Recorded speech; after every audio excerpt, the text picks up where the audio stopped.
ഞാൻ ഒരാളെ പരിചയപ്പെടുത്താം. പേര് സുനിൽ എന്നാണ്. ഇദ്ദേഹം പത്തനാപുരത്ത് സെൻറ്റ് സ്റ്റീഫൻസ് കോളേജിൽ എൻ്റെ ജൂനിയറായിട്ടാണ് പഠിച്ചത്. ഇദ്ദേഹത്തെ പരിചയപ്പെടുത്താൻ ഒരു കാരണമെന്ന് പറയുന്നത്, ഞാൻ നേരത്തെ ഒരു വീഡിയോ ചെയ്ത് കഴിഞ്ഞപ്പോൾ കേരളത്തിലെ റിവൈവലുമായിട്ട് ബന്ധപ്പെട്ട് ഈ കേരളത്തിൽ ഈ പല രീതിയിലുള്ള പല ആൾക്കാർ കേരളത്തിലെ ക്രൈസ്തവ പാട്ടുകൾ എഴുതിയിട്ടുണ്ട്. പക്ഷെ കേരളത്തിൽ പുതിയ തരംഗം ഉണ്ടായിട്ടുണ്ട്. അതായത് ക്രിസ്ത്യൻ ബാക്ക്ഗ്രൗണ്ടിലല്ലാത്തവർ ഈ റിവൈവലിൽ കൂടെ പെൻറ്റക്കോസ്റ്റിലോട്ടാകുകയും അവരെഴുതിയ പാട്ടുകൾക്ക് ഒരു ഭയങ്കര ട്രെൻഡിങ് മനോഭാവം ഉണ്ടായിട്ടുണ്ട്. ഞാൻ പരിചയപ്പെടുന്ന ആൾ വളരെ സിമ്പിളാണ്. പുള്ളി പത്തനാപുരം എളവണ്ണൂർ സ്വദേശിയാണ്.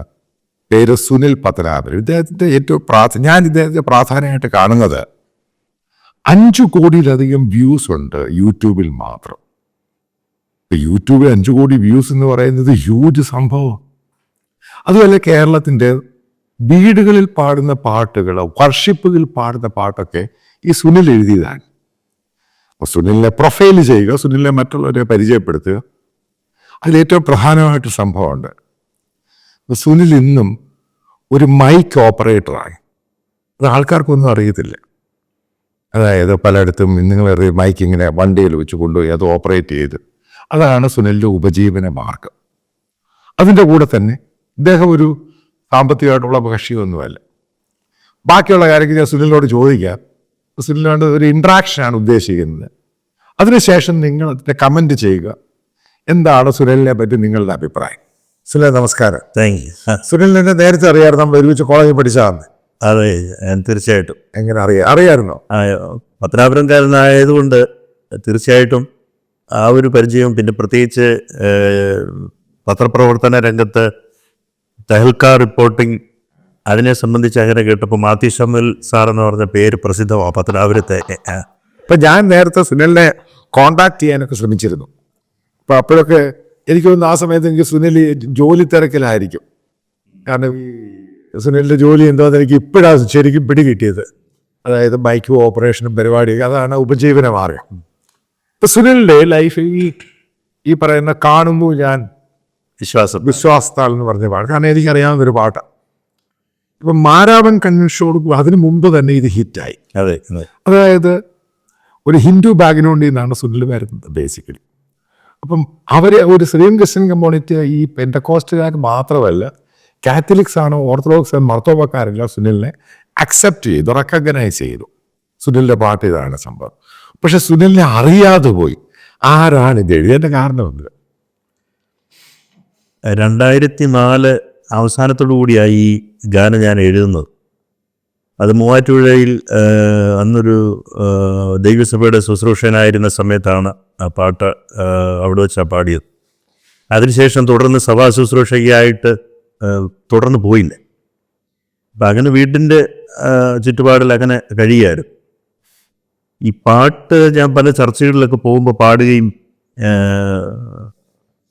ഇത് പാട്ട് പേപ്പറിൽ എഴുതിയിട്ട് വിതരണം ചെയ്യുകയും ചെയ്തു. ഈ പാട്ടിൻ്റെ ഷീറ്റ് പോയതോ, പാട്ട് മറ്റുള്ളവർ പഠിച്ച് മറ്റു ഭാഗങ്ങളിലേക്ക് പോയതുകൊണ്ടാണ് ഇതിൻ്റെ എഴുത്തുകാരൻ യഥാർത്ഥത്തിൽ ആരാണെന്ന് അറിയാതെ പോയി. അതായിട്ട് കാരണം ബേസിക്. ഞാൻ തുടർച്ചയായിട്ട് പിന്നീട് ചർച്ച് മിനിസ്ട്രിയിലോ അങ്ങനെ നിന്നില്ല. ചർച്ച് മിനിസ്ട്രി ഉൾപ്പെടാതെ എനിക്ക് ലഭ്യമാകുന്ന സമയത്ത് സ്വതന്ത്രമായിട്ട് സുവിശേഷ വേലയുടെ ഭാഗമായിട്ട് നിന്നു. അപ്പോൾ അതുകൊണ്ട് ഈ പാട്ട് എവിടെയൊക്കെ പാടുന്നു, എങ്ങനെ പോകുന്നു എന്നൊന്നും എനിക്ക് ഒരറിവില്ലായിരുന്നു. അതാണ് യഥാർത്ഥത്തിൽ പറ്റിയത്. അപ്പം എന്നോട് സുനിൽ പറഞ്ഞു ഈ പാട്ട് എഴുതാനുണ്ടായ കാരണം കാരണം സുനിൽ ഒരു ഗായകനാകണമെന്നായിരുന്നു ആഗ്രഹം. പക്ഷെ ഈ പാട്ട് എഴുതിയതും അതിൻ്റെ ട്യൂണിങ് എല്ലാം കൂടെ സുനിൽ തന്നെ. അപ്പം ഇതെങ്ങനെ ഉണ്ടായി സംഭവം? കാരണം ഇത് ഒരു സ്പെസിഫിക് ആയിട്ട്, കാരണം 5 കോടി ആൾക്കാർ യൂട്യൂബിൽ മാത്രം, പിന്നെ മറ്റുള്ള സോഷ്യൽ മീഡിയ ഞാൻ പറയുന്നത് എന്താനായിട്ട് കണക്കില്ല. യൂട്യൂബിൽ റഫായിട്ട് നോക്കുമ്പോൾ 5 കോടി പേരാണ് ഇത് കണ്ടിരിക്കുന്നത് പലയിടത്തായിട്ട്. ബേസിക്കലി ഈ പാട്ടിൻ്റെ ഒറിജിനേഷൻ എങ്ങനെയാണ്? അത് 1993 മുതലുള്ളതാണ് ഇതിൻ്റെ ഒരു പശ്ചാത്തലം, ഈ ഗാനം ഉണ്ടാകാനുള്ള ഒരു അനുഭവം. 93 ITA പഠിക്കാനായിട്ട് ഞാൻ ഗുജറാത്തിലേക്ക് പോകാനിടയായി. അപ്പോൾ അവിടെ കോഴ്സ് തുടങ്ങി 1 വർഷമായപ്പോഴേക്കും എനിക്ക് സംസാരിക്കാൻ പ്രയാസം, ഒരു ശാരീരികമായിട്ട് വളരെയധികം പ്രയാസമുണ്ടായി. അപ്പോൾ അത് അവിടെ ട്രീറ്റ്മെൻറ്റ് ചെയ്ത് കഴിഞ്ഞാൽ സൗഖ്യമാകത്തില്ല എന്ന് കരുതി നാട്ടിലേക്ക് വരാനായിട്ട് ആഗ്രഹിച്ചു. പക്ഷേ എനിക്ക് കണ്ണ് തുറക്കാനോ അല്ലെങ്കിൽ ശബ്ദം കേൾക്കാനോ നടക്കുന്നതിനൊക്കെ വളരെ പ്രയാസമുണ്ടായിരുന്നു, വേദന. അപ്പോൾ ഉള്ളിലൊരു ഭീതി പോലെ ഉണ്ടായി, ഒരു മരണഭീതി പോലെ ഉണ്ടാകാനായിട്ടിടയായി. അപ്പം എത്രയും പെട്ടെന്ന് നാട്ടിൽ വേണം ചികിത്സിക്കണമെന്നൊക്കെ ആഗ്രഹം ഉണ്ടായെങ്കിലും വളരെ പ്രയാസപ്പെട്ട 2-3 ട്രെയിൻ മാറി കയറി എമർജൻസി ആയിട്ട് നാട്ടിൽ വന്നു. അപ്പോൾ ട്രെയിൻ യാത്രയിൽ ഭക്ഷണം കഴിക്കുകയോ ഉറങ്ങുകയോ ചെയ്തില്ല, കാരണം ഉള്ളിലൊരു മരണഭീതി ഉണ്ട്, ശരീരത്തിന് വല്ലാത്ത അസ്വസ്ഥത. അപ്പോൾ നാട്ടിൽ വന്ന് ട്രീറ്റ്മെൻറ്റ് ചെയ്യണമെന്നുള്ള ഉദ്ദേശത്തിലാവത്ത്. പിന്നീടാണ് യഥാർത്ഥത്തിൽ ഈ സമയം കാൽക്കുലേറ്റ് ചെയ്തപ്പോഴാണ് മനസ്സിലായത് നാട്ടിലൊരു ഇൻസിഡൻ്റ് ഉണ്ടായി. അടുത്ത വീട്ടിൽ ഒരു ചെറുപ്പക്കാർ തീവ്രവാദികളുടെ വെടിയേറ്റ് മരിച്ച ചിതാഭസ്മമായിട്ടൊക്കെ അദ്ദേഹത്തിൻ്റെ ബോഡിയുടെ അവശിഷ്ടം കൊണ്ടുവന്നു, സംസ്കാരം അവരുടെ ക്രിയകളൊക്കെ കഴിഞ്ഞു. അപ്പോൾ അവരുടെ വീട്ടിലുള്ളവർക്കൊരു ധാരണയുണ്ടായി, ഞങ്ങളുടെ മകൻ മരിച്ചതിൻ്റെ കാരണം ആഭിചാര പ്രവൃത്തി ആരെങ്കിലും ചെയ്തതായിട്ടായിരിക്കാം എന്നുള്ള ധാരണയിൽ അവർ തിരിച്ചും അങ്ങനെ ഉണ്ടെങ്കിൽ ആഭിചാര പ്രവൃത്തി ചെയ്യണമെന്നുള്ള താല്പര്യത്തിൽ ആഭിചാരക്രിയ ചെയ്യണമെന്ന് ആഗ്രഹിച്ച് അവരങ്ങനെ അത് ചെയ്യാനായിട്ട് പോയി. ആഭിചാര പ്രവൃത്തി ചെയ്തപ്പോൾ അവർ ഈ മന്ത്രവാദിയുടെ അടുത്ത് കൊടുത്തിരുന്ന ഒരു ഡീറ്റെയിൽ, അവരുടെ മകൻ ചിതാഭസ്മമായിട്ട് കൊണ്ടുവന്നതുപോലെ, ദൂരദേശത്തുനിന്ന് കൊണ്ടുവന്നതുപോലെ അവർ പ്രതികാരം ചെയ്യുന്ന സമയത്തും അവരുദ്ദേശിച്ച ആൾ അല്ലെങ്കിൽ മരിച്ച് ശവപ്പെട്ടിയിലായി ആംബുലൻസിനകത്ത് അവരുടെ വീടിൻ്റെ മുമ്പിൽ കൊണ്ടുവന്നിറക്കുന്നത് ആ മാതാവിന് കാണണം, തിരിച്ചതേപോലെ. അപ്പോൾ സാധാരണക്കാരിയ വീട്ടമ്മയായ ഒരു സഹോദരി. അപ്പോൾ അവരിൽപ്പെട്ട ആളുകൾ തമ്മിൽ പിന്നീട് വഴക്കുണ്ടാവുകയോ പ്രശ്നം ഉണ്ടാവുകയോ ചെയ്തപ്പോഴും അവർ പരസ്യമായിട്ട് ആളുകൾ വിളിച്ച് പറഞ്ഞത് മുഖേന ഞങ്ങൾ ഈ വിവരം അറിയുന്നു. സ്വതവേ വസ്തുസംബന്ധമായിട്ട് അല്പ പ്രശ്നങ്ങളുള്ള കാരണമായതുകൊണ്ട് അവർ തെറ്റിദ്ധരിക്കാനിടയായി. എൻ്റെ വീട്ടിൽ നിന്നാണ് ഇങ്ങനെ ഉണ്ടായത്. അപ്പോൾ അത് അങ്ങനെ ഒരു സാഹചര്യമേ ഇല്ല, ഞങ്ങൾക്ക് ആഭിചാരമായിട്ടോ മന്ത്രവാദമായിട്ടോ ഒരു ബന്ധവുമില്ല, ഇതിന് പോകുന്ന ആളുകളുമല്ല.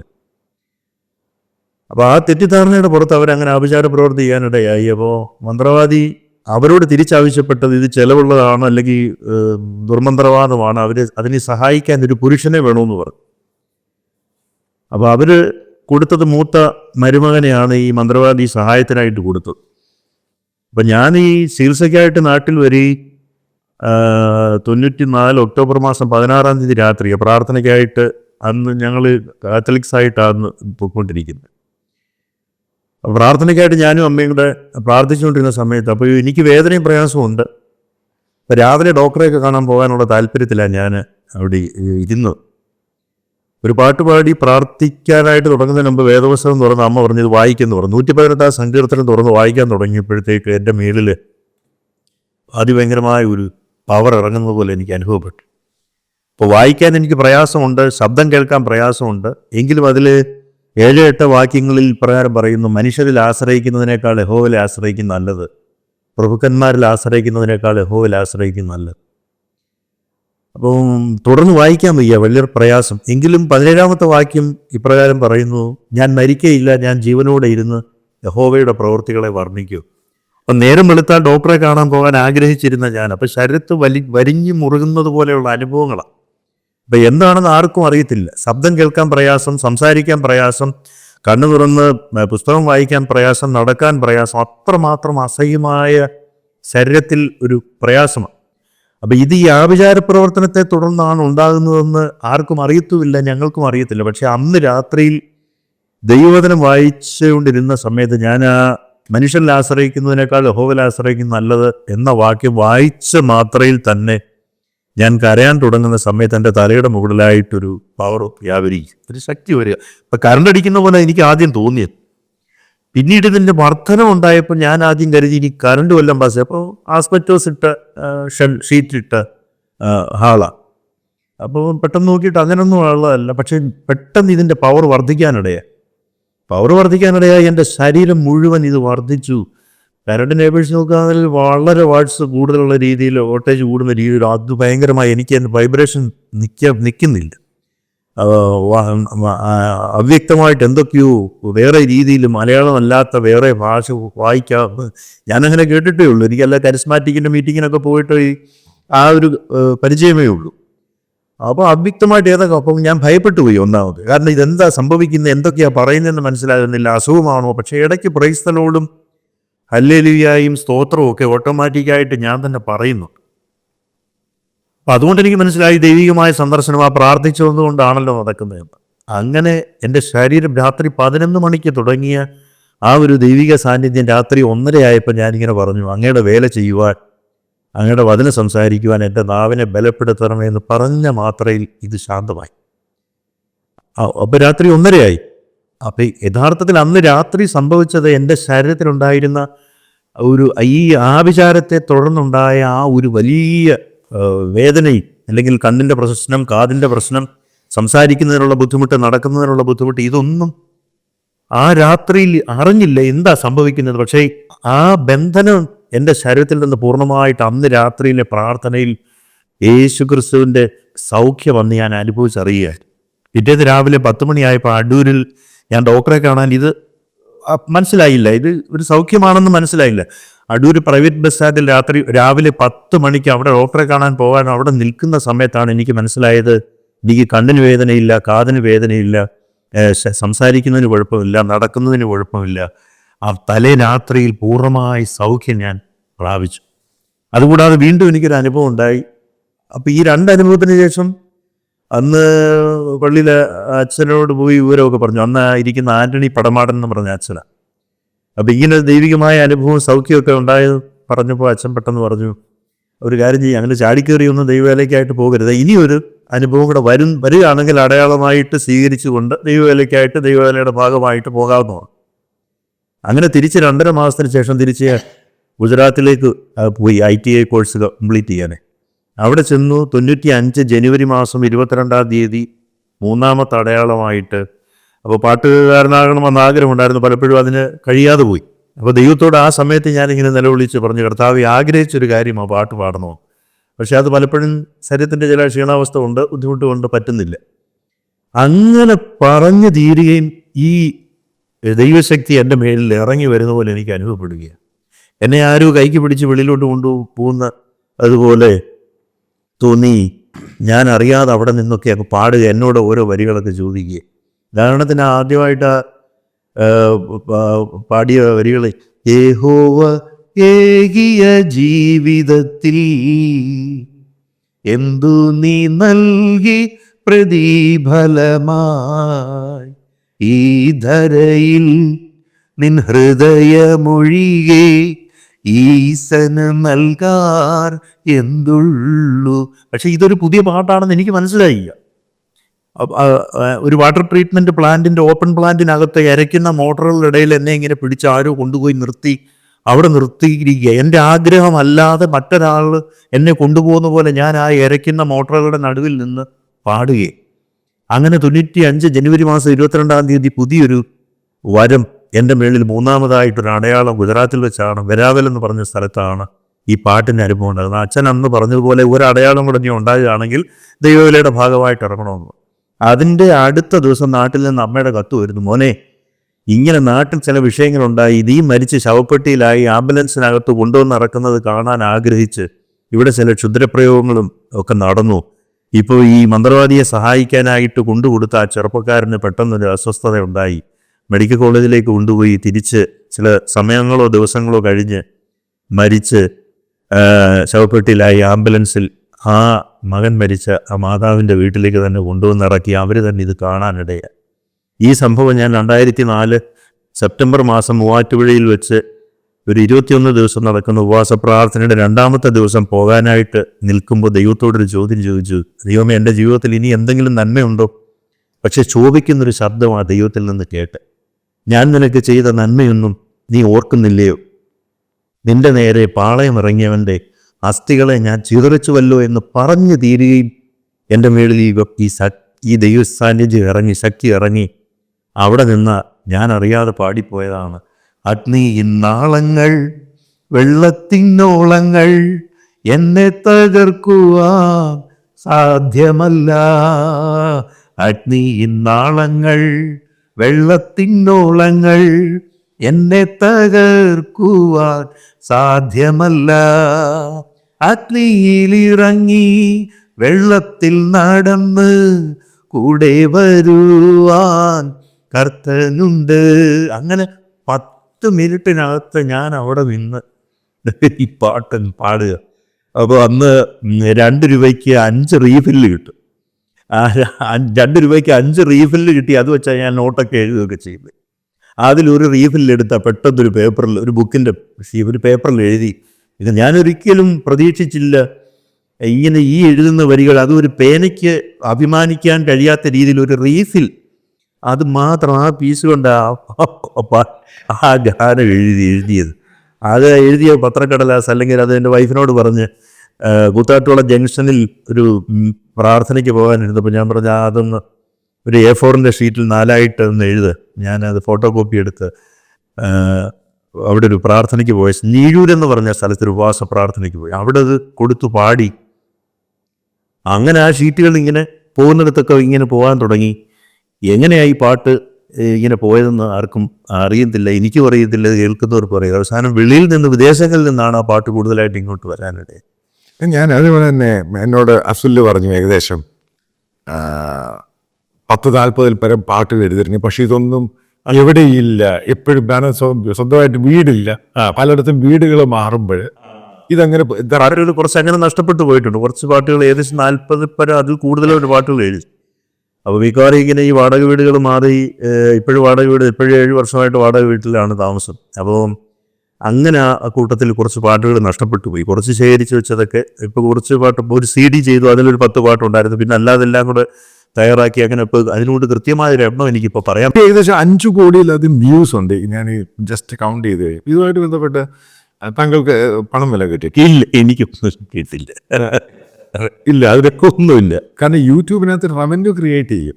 അതറിയാം, അതിനെ കേട്ടിട്ടുണ്ട്. പക്ഷെ താങ്കൾക്ക് 1 രൂപ പോലും ഒന്നുമില്ല.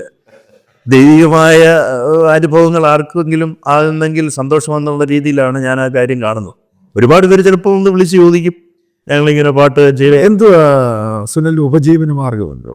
ഞാൻ നിലവിൽ ഇപ്പോൾ ചെയ്തുകൊണ്ടിരിക്കുന്നത്, എനിക്ക് അല്പമായ ഒരു സൗണ്ട് സിസ്റ്റം ഉണ്ട്. ചെറിയ മുറ്റത്ത് കൺവെൻഷനും ഒക്കെ നടത്താനുള്ളൊരു ക്രമീകരണമുണ്ട്. അപ്പം അത് കൊണ്ടുപോകും. ചിലപ്പോൾ ചെറിയ കല്യാണക്കൊയറുകൾ, ഫ്യൂണറൽ സർവീസ്, ഇങ്ങനെയൊക്കെയുള്ള മുറ്റത്ത് കൺവെൻഷന്. ഈ ബേസിക്കലി എന്നോട് പറഞ്ഞു, നിങ്ങൾ ഈ പാട്ട് എഴുതി കഴിയുമ്പോൾ നിങ്ങളുടെ CD കണ്ടിട്ട് അന്നത്തെ പഞ്ചായത്ത് സെക്രട്ടറി ഞെട്ടി. അന്നാണ് മനസ്സിലായത് വലിയ സംഭവമാണ്. അത് എത്ര സംഭവം എന്തുവാ അത്? അതൊരിക്കലേ പഞ്ചായത്തിലെ അനൗൺസ്മെൻറ്റ് സംബന്ധമായിട്ട് പോയതാണ്. അനൗൺസ്മെൻറ്റ് സംബന്ധമായ വിവരം അറിയാനായിട്ട് പഞ്ചായത്ത് ഓഫീസിൽ ചെന്നപ്പോൾ വന്ന് സെക്രട്ടറി ആലപ്പുഴക്കാരൻ ആൻ്റണി എന്നും പറഞ്ഞൊരു സാറാണ്. അപ്പോൾ എൻ്റെ കൈവശം CD ഇരിക്കുന്നത് കണ്ടിട്ട് ഞാൻ വേറൊരു വഴിക്ക് പോയിട്ട് വന്നത്. അപ്പോൾ അദ്ദേഹം ചോദിച്ചാൽ എന്താ ഈ CD ഒക്കെ ആയിട്ടെന്ന്. ഞാൻ പറഞ്ഞു, സാറേ ഇത് മനോരമയുടെ CD-യാണ്, മനോരമക്കാർ ഇറക്കിയത്, മാരാമണ്ഡലി പ്രാവശ്യം. അപ്പോൾ അതിൽ ഞാൻ എഴുതിയ ഒരു ഗാനം ഉണ്ടെന്ന് പറഞ്ഞു. അപ്പോൾ അദ്ദേഹത്തിന് അതിശയം വന്നേ, മനോരമയുടെ CD-യിൽ ഇയാളുടെ പാട്ടോ എന്ന് പറഞ്ഞ് എന്നോട് ചോദിച്ചു. അപ്പോൾ സൗണ്ട് സിസ്റ്റമായിട്ട് മൈക്കിൻ്റെ കാര്യമായിട്ടൊക്കെ ബന്ധപ്പെട്ട സാറുമായിട്ട് സംസാരിക്കുന്നത്. അപ്പോൾ ഞാനത് സീല് പൊട്ടിച്ചപ്പോൾ അദ്ദേഹത്തെ കാണിച്ചു കഴിഞ്ഞപ്പോൾ അദ്ദേഹം ഒരു വല്ലാത്തൊരു ഞെട്ടൽ കാണിച്ചു. കാരണം മനോരമയുടെ CD-യിൽ ഇയാളുടെ പാട്ട് വന്നെങ്കിൽ അത് എന്തോ കാര്യമായ ഉണ്ട്. അപ്പോൾ ആ സാറിന് ഭയങ്കര അതിശയമായി. അന്നേരം ആ സാറ് പറഞ്ഞു, ഇയാളെ ഞാൻ സമ്മതിച്ചിരിക്കുന്നു, മനോരമയുടെ CD-യിൽ ഒരു പാട്ട് ഒരാളെ വരണമെങ്കിൽ അത് മോശമായിരിക്കത്തില്ല എന്ന് സാധാരണ രീതിയിൽ അദ്ദേഹം അത്ഭുതപ്പെടാനിടയായി. അപ്പോഴാണ് ഞാൻ അതിനകത്ത് എന്നെ തിരിഞ്ഞ് ഞാൻ ചിന്തിക്കാൻ തുടങ്ങിയത്. അപ്പോൾ ഇത്രമാത്രം വില കൽപ്പിക്കത്തക്ക രീതിയിലേക്ക് ആ ഗാനം മാറിയല്ലോ എന്ന് ഓർത്ത് അതിശയപ്പെടാനിടയായിരുന്നു. അതാണ് ഞാൻ ആ സാറിനോട് ആ കാര്യം അദ്ദേഹം പെട്ടെന്ന് കണ്ടപ്പോൾ ഞെട്ടിപ്പോയ കാര്യം പറഞ്ഞു. അപ്പം അതേപോലെ തന്നെ ഈ മറ്റേ സൗണ്ട് സിസ്റ്റം, പിന്നെ എന്തോ പ്രാർത്ഥനയും പരിപാടി. അതെയോ, അവിടെ ഇപ്പോൾ ഞാൻ പത്തനാപുരം സെൻട്രൽ IPC പത്തനാപുരം സെൻട്രലിൽ ഉൾപ്പെട്ട ഇളമണ്ണൂർ രഹബോത്ത് എന്ന് IPC ചർച്ചിലെ പാസ്റ്ററുടെ ആ സഭയിലാണ് ഞാനിപ്പം, എനിക്ക് മെമ്പർഷിപ്പ് ഉള്ളത്. അദ്ദേഹത്തോട് ചേർന്ന് ആ സഭയുടെ കാര്യങ്ങൾ. കുടുംബം എങ്ങനെയാണ് പോകുന്നത്? കുടുംബം വൈഫ്, 3 കുഞ്ഞുങ്ങൾ. അവരൊരു 3 പേരും വിദ്യാർത്ഥികളാണ്. അവർ പഠിച്ചുകൊണ്ടിരിക്കുന്നു. ഇതുവരെ മറ്റു കാര്യങ്ങളിലേക്കൊന്നും ക്രമീകരണമായിട്ടില്ല. ഇപ്പോൾ അതേപോലെ തന്നെ താങ്കളുടെ ഫാദർ ഇന്ത്യൻ എയർഫോഴ്സിലായിരുന്നു, എയർഫോഴ്സിലായിരുന്നു. എത്ര വർഷം സർവീസ് ചെയ്തിട്ടുണ്ട്? സർവീസ് 13 വർഷം 15 വർഷം. അത് വാളണ്ടിയറി റിട്ടയർമെന്റ് ആയിരുന്നു. പിന്നെ അതിനുശേഷം government station government service, central excise and കസ്റ്റംസിൽ അതിലായിരുന്നു. ഇതാണ് ഫാമിലിയുടെ ബാക്ക്ഗ്രൗണ്ട്. ഇപ്പം ഇതിനകത്ത് ഇപ്പോൾ കൂടുതലായിട്ട് ഫർദർ ഒന്നും പറയാനില്ല. നിങ്ങൾ കേട്ട് കാണുന്നു ഞാനെന്ന് പറഞ്ഞ ആ പാട്ട്, അത് മാരമൺ കണേഷ് ഉൾപ്പെടെ വലിയൊരു ഫേമസ് സോങ് ആണ്. അതെന്ത് എഴുതിയത് ഈ പറയുന്ന സുനിൽ പത്തനാപുരം എന്ന സുനിലാണ് ഇത് എഴുതിയിരിക്കുന്നത്. ഇതിൻ്റെ അത് പറയുന്നൊരു ഞാൻ ഇതിൻ്റെ അകത്ത് താഴത്തെ ലിങ്ക് കൊടുക്കാം. സുനിലിൻ്റെ സാമ്പത്തികമായിട്ട് വളരെ മോശമാണ്. ഇത് ഞാൻ ബേസിക്കലി ചാരിറ്റിയായിട്ട് ബന്ധപ്പെട്ട ഒരു ചാനലും അല്ല, ഇത് ന്യൂസ് ബേസ്ഡ് ആണ്. സുനിലിൻ്റെ ഫേസ്ബുക്ക് പേജിൻ്റെ ലിങ്ക് താഴെ കൊടുക്കുന്നുണ്ട്. താല്പര്യമുള്ളവർക്ക് സഹായിക്കാം. കാരണം 2 കുട്ടികൾ നേഴ്സിങ്ങിനെ പഠിക്കുവാണ് ബാംഗ്ലൂർ. അപ്പോൾ ഇദ്ദേഹത്തിന് ഒന്നും വീടൊന്നുമില്ല. സഹായിക്കുന്നവരെ സഹായിക്കുക. ഞാൻ ആദ്യമായിട്ടാണ് ഇങ്ങനത്തെ കാര്യം ആവശ്യപ്പെടുന്നത്. പിന്നെ താഴത്തെ ലിങ്കിൽ നിങ്ങൾ നേരിട്ട് സുനിലിനെ ഇടപെട്ടോണ്ട് ഞാനുമായിട്ട് ഒരിക്കലും സാഹചര്യം ഉണ്ടാകരുത്. ആ ഫേസ്ബുക്ക് ലിങ്കിൽ കൂടെ നിങ്ങൾക്ക് സുനിലിൻ്റെ അഡ്രസ്സും ടെലിഫോൺ നമ്പറൊക്കെ മേടിച്ച് അദ്ദേഹത്തെ സഹായിക്കാൻ പറ്റുമെങ്കിൽ സഹായിക്കുക. നന്ദി, നമസ്കാരം.